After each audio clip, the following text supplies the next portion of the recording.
आप देख रहे हैं वरदान इंडिया न्यूज। रुक करते हैं। नमस्कार, मैं श्रेया। भारत के माननीय प्रधानमंत्री और विश्व के सर्वाधिक लोकप्रिय जननायक श्री नरेंद्र मोदी जी को उनके आशीर्वचन हेतु आमंत्रित करता हूं। माननीय प्रधानमंत्री महोदय, लखनऊ कृपया करतल ध्वनि के साथ सत्कार करें माननीय प्रधानमंत्री महोदय का।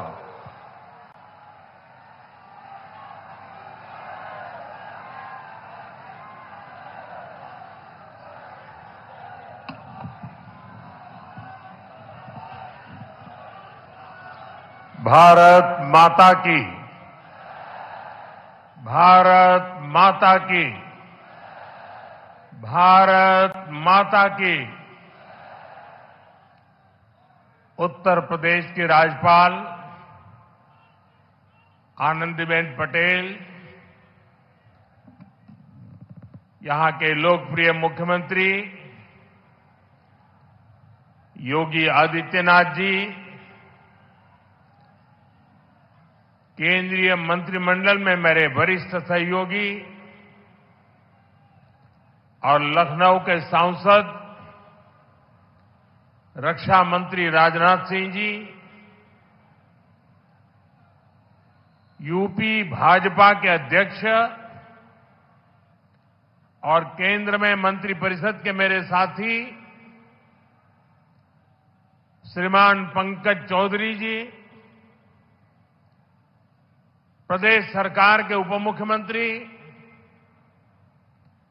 केशव प्रसाद मौर्य, ब्रजेश पाठक, उपस्थित अन्य मंत्रीगण, जनप्रतिनिधिगण, देवी और सज्जनों, आज लखनऊ की ये भूमि एक नई प्रेरणा की साक्षी बन रही है। इसकी विस्तार से चर्चा करने से पहले मैं देश और दुनिया को क्रिसमस की शुभकामनाएं देता हूं। भारत में भी करोड़ों ईसाई परिवार आज उत्सव मना रहे हैं। क्रिसमस का ये उत्सव सभी के जीवन में खुशियां लाए, ये हम सभी की कामना है। साथियों, 25 दिसंबर का ये दिन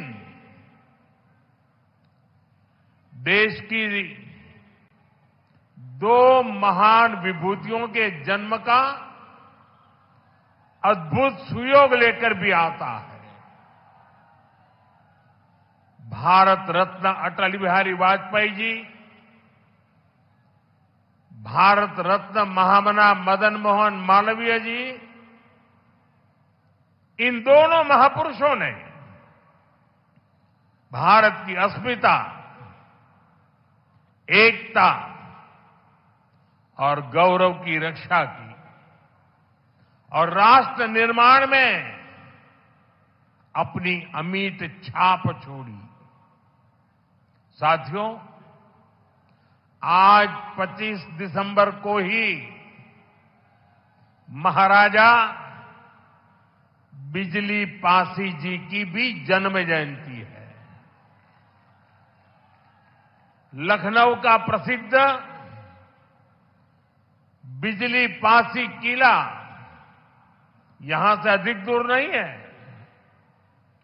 महाराजा बिजली पासी ने वीरता, सुशासन और समावेश की जो विरासत छोड़ी, उसको हमारे पासी समाज ने गौरव के साथ आगे बढ़ाया है।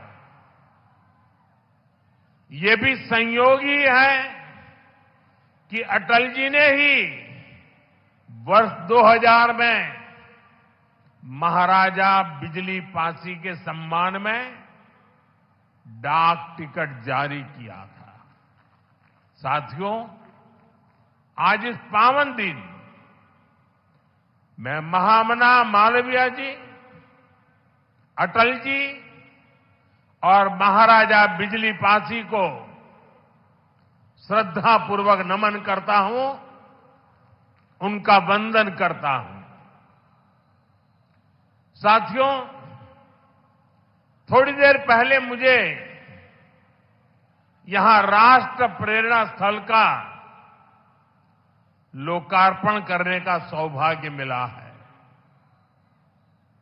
ये राष्ट्र प्रेरणा स्थल उस सोच का प्रतीक है जिसने भारत को आत्मसम्मान, एकता और सेवा का मार्ग दिखाया है। डॉक्टर श्यामा प्रसाद मुखर्जी, पंडित दीनदयाल उपाध्याय जी और अटल बिहारी वाजपेयी जी, इनकी विशाल प्रतिमाएं जितनी ऊंची है, इनसे मिलने वाली प्रेरणाएं उससे भी अधिक बुलंद है। अटल जी ने लिखा था, नीरवता से मुखरित मधुबन, परहित अर्पित अपना तन मन, जीवन को शत शत आहुति में जलना होगा, गलना होगा, कदम मिलाकर चलना होगा। ये राष्ट्र प्रेरणा स्थल हमें संदेश देता है कि हमारा हर कदम, हर पग, हर प्रयास राष्ट्र निर्माण के लिए समर्पित हो। सबका प्रयास ही विकसित भारत के संकल्प को सिद्ध करेगा।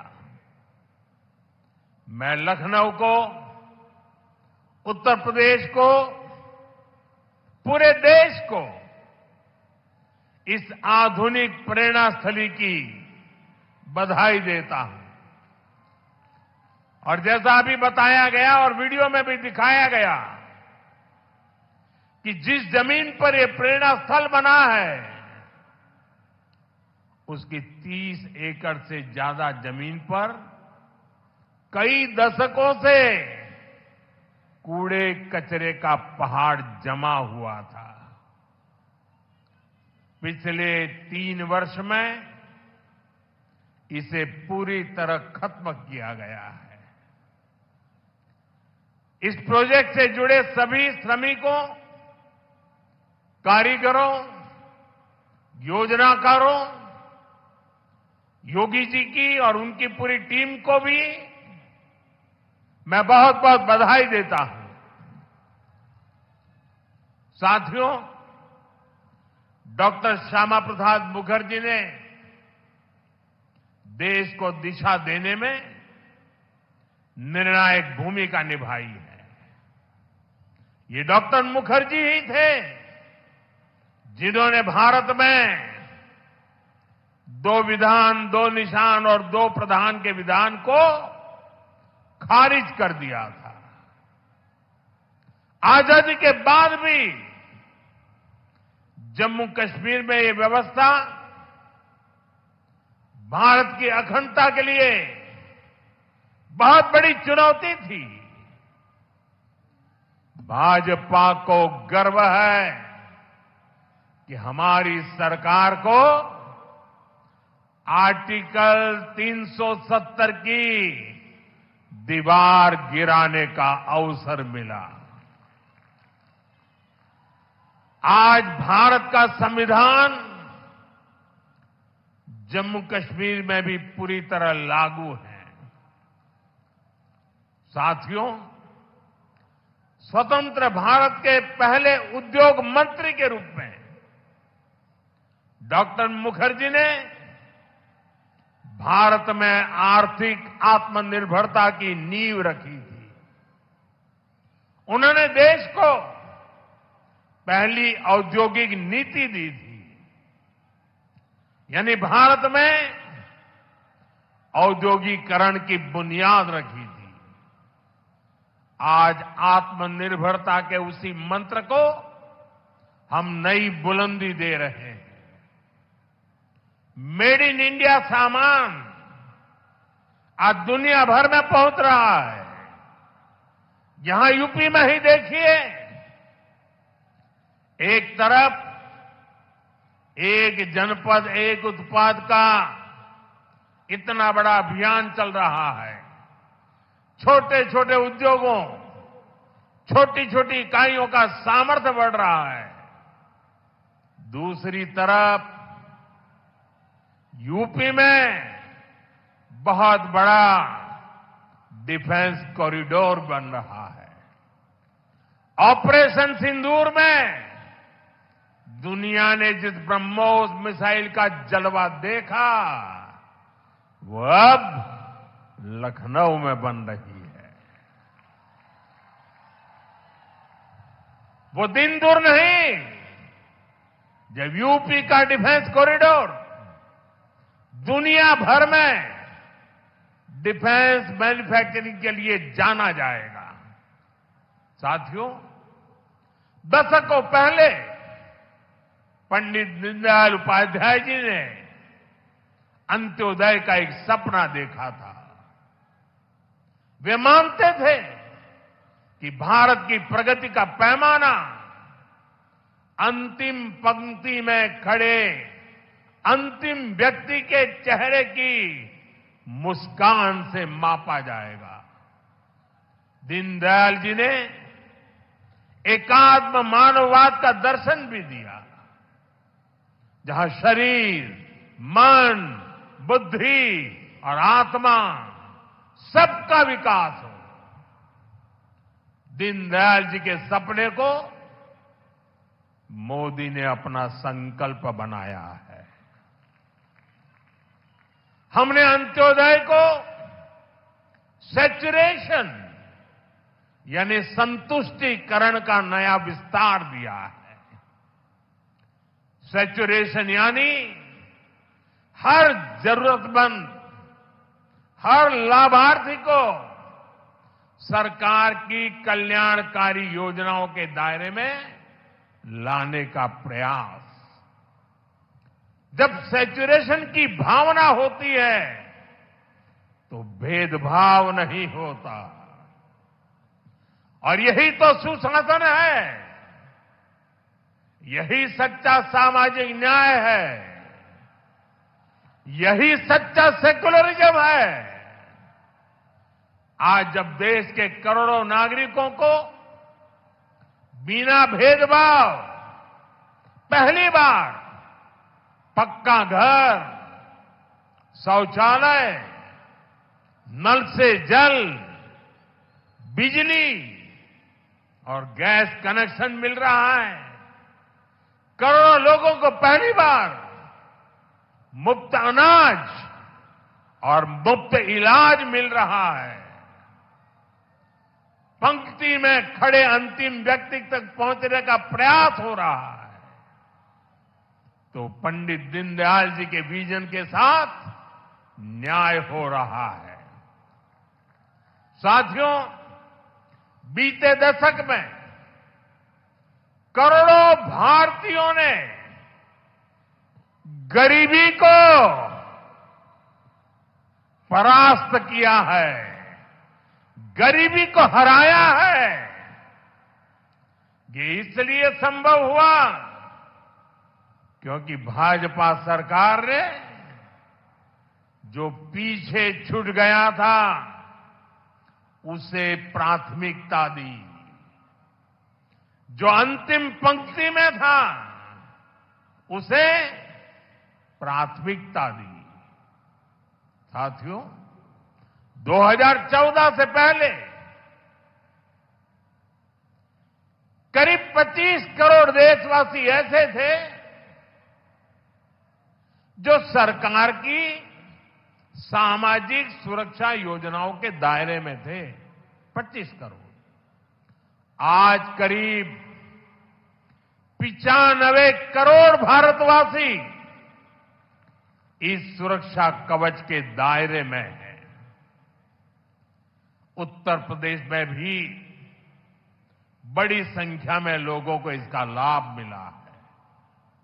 मैं आपको एक और उदाहरण देता हूं।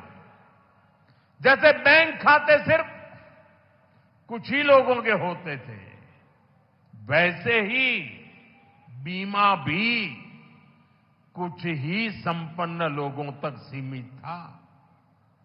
हमारी सरकार ने अंतिम व्यक्ति तक बीमा सुरक्षा पहुंचाने का बीड़ा उठाया। इसके लिए प्रधानमंत्री जीवन ज्योति बीमा योजना बनाई। इससे मामूली प्रीमियम पर 2 लाख रुपए का बीमा सुनिश्चित हुआ। आज इस स्कीम से 25 करोड़ से ज्यादा गरीब जुड़े हैं। इसी तरह दुर्घटना बीमा के लिए प्रधानमंत्री सुरक्षा बीमा योजना चल रही है। इससे भी करीब 55 करोड़ गरीब जुड़े हैं। ये वो गरीब देशवासी हैं जो पहले बीमा के बारे में सोच भी नहीं पाते थे।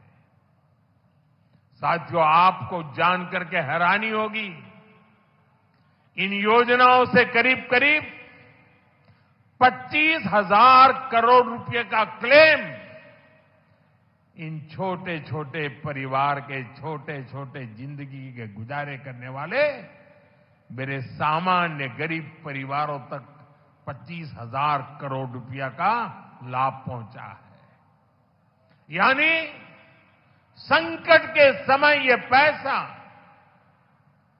गरीब परिवारों के काम आया है। साथियों, आज अटल जी की जयंती का ये दिन सुशासन के उत्सव का भी दिन है। लंबे समय तक देश में गरीबी हटाओ जैसे नारों को ही गवर्नेंस मान लिया गया था, लेकिन अटल जी ने सही मायने में सुशासन को जमीन पर उतारा। आज डिजिटल पहचान की इतनी चर्चा होती है, इसकी नींव बनाने का काम अटल जी की सरकार ने ही किया था। उस समय जिस विशेष कार्ड के लिए काम शुरू हुआ था, जो आज आधार के रूप में विश्वविख्यात हो चुका है, भारत में टेलीकॉम क्रांति को गति देने का श्रेय भी अटल जी को ही जाता है। उनकी सरकार ने जो टेलीकॉम नीति बनाई, उससे घर घर तक फोन और इंटरनेट पहुंचना आसान हुआ और आज भारत दुनिया में सबसे अधिक मोबाइल और इंटरनेट यूजर वाले देशों में से एक है। साथियों, आज अटल जी जहां होंगे, इस बात से प्रसन्न होंगे कि बीते 11 वर्षों में भारत दुनिया का दूसरा बड़ा मोबाइल फोन निर्माता बन गया है। और जिस यूपी से वे सांसद रहे, वो यूपी आज भारत का नंबर 1 मोबाइल मैन्युफैक्चरिंग राज्य बना है। साथियों, कनेक्टिविटी को लेकर अटल जी के विजन ने 21वीं सदी के भारत को शुरुआती मजबूती दी। अटल जी की सरकार के समय ही गांव गांव तक सड़कें पहुंचाने का अभियान शुरू किया गया था। उसी समय स्वर्णिम चतुर्भुज यानी हाईवे के विस्तार पर काम शुरू हुआ था। साथियों, साल 2000 के बाद से प्रधानमंत्री ग्रामीण सड़क योजना के तहत अब तक करीब 8 लाख किलोमीटर सड़कें गांवों में बनी है और इनमें से करीब 4 लाख किलोमीटर ग्रामीण सड़कें पिछले 10-11 साल में बनी है। और साथियों, आज आप देखिए, आज हमारे देश में अभूतपूर्व गति से एक्सप्रेसवे बनाने का काम कितनी तेजी से चल रहा है। हमारा यूपी भी एक्सप्रेसवे स्टेट के रूप में अपनी पहचान बना रहा है। वो अटल जी ही थे जिन्होंने दिल्ली में मेट्रो की शुरुआत की थी। आज देश के 20 से ज्यादा शहरों में मेट्रो नेटवर्क लाखों लोगों का जीवन आसान बना रहा है। भाजपा एनडीए सरकार ने सुशासन की जो विरासत बनाई है, उसे आज भाजपा की केंद्र और राज्य की सरकारें नए आयाम, नया विस्तार दे रही है। साथियों, डॉक्टर मुखर्जी, पंडित दीनदयाल जी, अटल जी, इन 3 महापुरुषों की प्रेरणा, उनके विजनरी कार्य, ये विशाल प्रतिभाएं विकसित भारत का बहुत बड़ा आधार है। आज इनकी प्रतिभाएं हमें नई ऊर्जा से भर रही है। लेकिन हमें ये नहीं भूलना है कि आजादी के बाद भारत में हुए हर अच्छे काम को कैसे एक ही परिवार से जोड़ने की प्रवृत्ति पनपी। किताबें हो, सरकारी योजनाएं हो, सरकारी संस्थान हो, गली, सड़क, चौराहे हो, एक ही परिवार का गौरवगान, एक ही परिवार के नाम, उनकी ही मूर्तियां, यही सब चला। भाजपा ने देश को एक परिवार की बंधक बनी इस पुरानी प्रवृत्ति से भी बाहर निकाला है। हमारी सरकार मां भारती की सेवा करने वाली हर अमर संतान, हर किसी के योगदान को सम्मान दे रही है। मैं कुछ उदाहरण आपको देता हूं। आज नेताजी सुभाष चंद्र बोस की प्रतिमा दिल्ली के कर्तव्य पथ पर है। अंडमान में जिस द्वीप पर नेताजी ने तिरंगा फहराया, आज उसका नाम नेताजी के नाम पर है। साथियों, कोई नहीं भूल सकता कि कैसे बाबा साहब आंबेडकर की विरासत को मिटाने का प्रयास हुआ। दिल्ली में कांग्रेस के शाही परिवार ने यह पाप किया और यहां यूपी में सपा वालों ने भी यही दुस्साहस किया। लेकिन भाजपा ने बाबा साहब की विरासत को मिटने नहीं दिया। आज दिल्ली से लेकर लंदन तक बाबा साहब आंबेडकर के पंचतीर्थ उनकी विरासत का जयघोष कर रहे हैं। साथियों, सरदार वल्लभ भाई पटेल ने सैकड़ों रियासतों में बटे हमारे देश को एक किया था।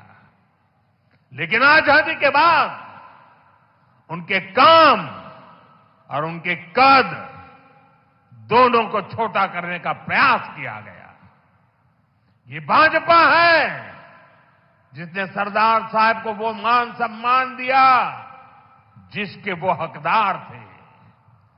भाजपा ने ही सरदार पटेल की विश्व की सबसे ऊंची प्रतिमा बनाई। एकता नगर के रूप में एक प्रेरणा स्थली का निर्माण किया। अब हर साल वहां 31 अक्टूबर को देश राष्ट्रीय एकता दिवस का मुख्य आयोजन करता है। साथियों, हमारे यहां दशकों तक आदिवासियों के योगदान को भी उचित स्थान नहीं दिया गया। हमारी सरकार ने ही भगवान बिरसा मुंडा का भव्य स्मारक बनाया। अभी कुछ सप्ताह पहले ही छत्तीसगढ़ में शहीद वीर नारायण सिंह आदिवासी म्यूजियम का लोकार्पण हुआ है।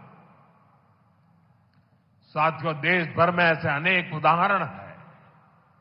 यही उत्तर प्रदेश में ही देखें तो महाराजा सुहेलदेव का स्मारक तब बना जब भाजपा सरकार बनी। यहां निषाद राज और प्रभु श्री राम की मिलन स्थली को अब जाकर के मान सम्मान मिला। राजा महेंद्र प्रताप सिंह से लेकर चौरी चौरा के शहीदों तक मां भारती के सपूतों के योगदान को भाजपा सरकार ने ही पूरी श्रद्धा और विनम्रता से याद किया। साथियों, परिवारवाद की राजनीति की एक विशिष्ट पहचान होती है। यह असुरक्षा से भरी हुई होती है। इसलिए परिवारवादियों के लिए दूसरों की लकीर छोटी करना मजबूरी हो जाता है, ताकि उनके परिवार का कद बड़ा दिखे और उनकी दुकान चलती रहे। इसी सोच ने भारत में राजनीतिक छुआछूत का चलन शुरू किया।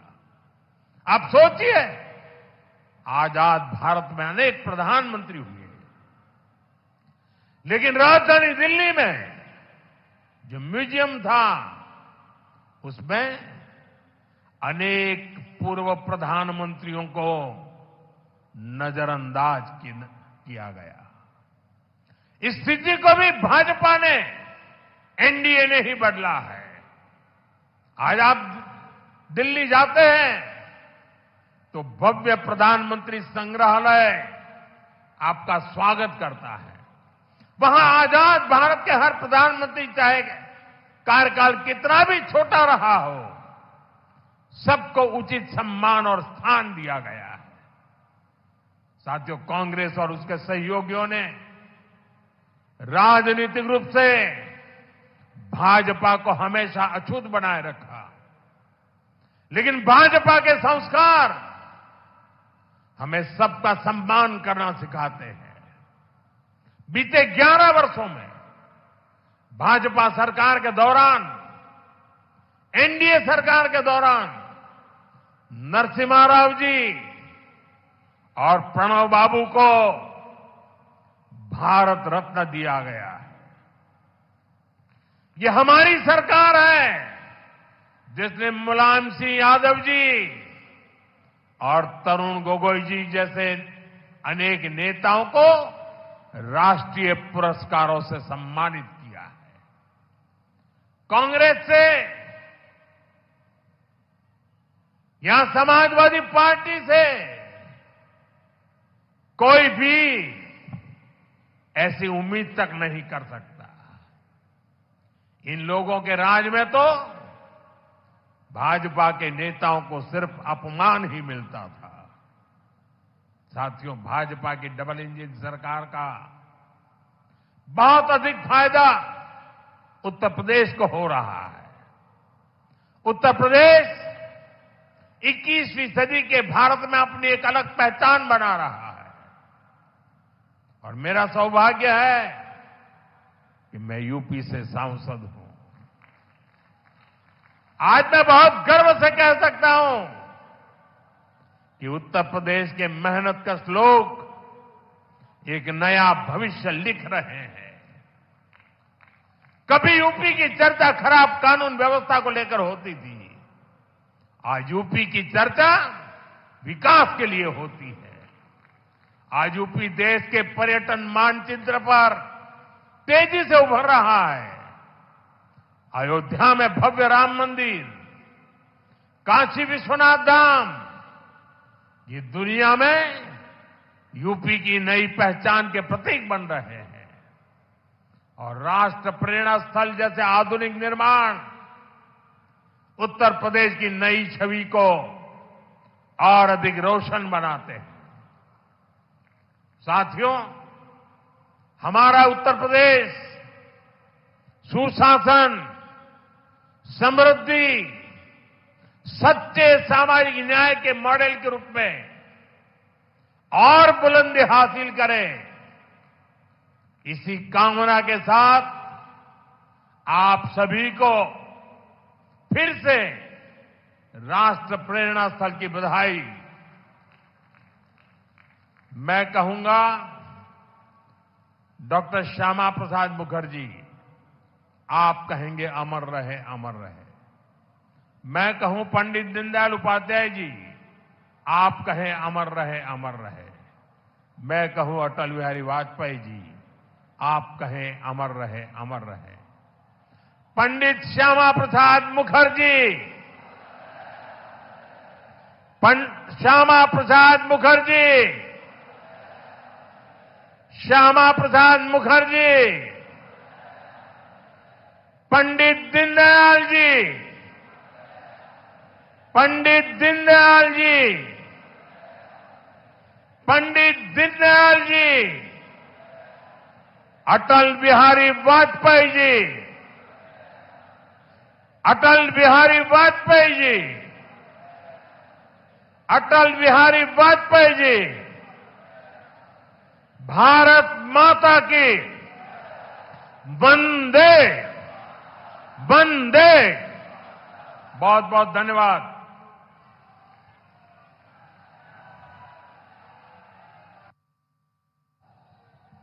बहुत बहुत धन्यवाद माननीय प्रधानमंत्री महोदय। तेजी से उभरता हुआ देश का राष्ट्रीय संगठन नेशनल मीडिया प्रेस क्लब में सदस्यता पाने का सुनहरा अवसर। वर्तमान में देश के 19 राज्यों में संगठन कार्यरत है। अन्य राज्यों में भी जल्द ही बेहतर कमेटी गठित की जाएगी। देश का कोई भी नैतिक जिम्मेदारी से कार्य कर रहा पत्रकार, अधिवक्ता व समाजसेवी देश के किसी भी राज्य अथवा जनपद से संगठन की सदस्यता ले सकता है। सदस्यता पाने हेतु अपना आधार कार्ड, कार्यरत संस्थान का ID card, passport size photo, सदस्यता स्क्रीनशॉट फॉर्म के साथ संलग्न करके ईमेल आईडी nationalmediapc@gmail.com के माध्यम से अथवा व्हाट्सएप नंबर 94 50 12 25 92 के माध्यम से भेज सकते हैं और संगठन के साथ जुड़कर संगठित रहते हुए देश व समाजहित में निरंतर कार्य कर सकते हैं। तो आइए आज ही भारत के किसी भी राज्य अथवा जनपद से संगठन की सदस्यता लें।